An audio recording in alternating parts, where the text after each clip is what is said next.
மக்களே வணக்கம். இந்த பதிவில் நம்ம பார்க்க போறது தேசிய விண்வெளி தினம், நேஷனல் ஸ்பேஸ் டேன்னு சொல்லுவாங்க. இந்தியாவில் தேசிய விண்வெளி தினம் ஆண்டுதோறும் ஆகஸ்ட் 23ஆம் தேதியில் கொண்டாடப்பட்டு வருகிறது.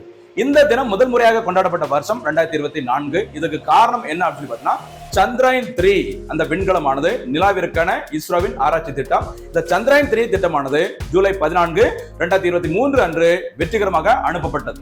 இவ்வாறு அனுப்பப்பட்ட அந்த விக்ரம் லேண்டர், சரி, அந்த பிரக்யான் ரோவர், இதெல்லாம் பார்த்தீங்கன்னா ஆகஸ்ட் 23, 2023 அன்று நிலாவின் தென் பகுதியில் மென்மையான தரையிறக்கம், இந்த சாஃப்ட் லேண்டிங் மேற்கொள்ளப்பட்டது. நிலாவின் தென்பகுதியில மென்மையான தரையிறக்கத்தை மேற்கொண்ட முதல் திட்டம் சந்திராயன் 3, முதல் அமைப்பு இஸ்ரோ தான். இந்த இப்படி மென்மையான தரையிறக்கம் ஆகஸ்ட் 23 வெற்றிகரமாக மேற்கொள்ளப்பட்டதை தொடர்ந்து அதை கௌரவிக்கிற மாதிரி அந்த ஆகஸ்ட் 23ஆம் தேதி தான் இந்தியாவில் தேசிய விண்வெளி தினமாக கடைபிடிக்கப்பட்டு வருகிறது.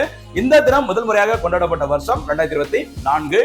இந்த தினத்தன்று இந்தியாவில் அறிவியல் துறைக்கான உயரிய விருதான இந்த விஞ்ஞான் ரத்னா விருது வழங்கப்பட்டு வருகிறது.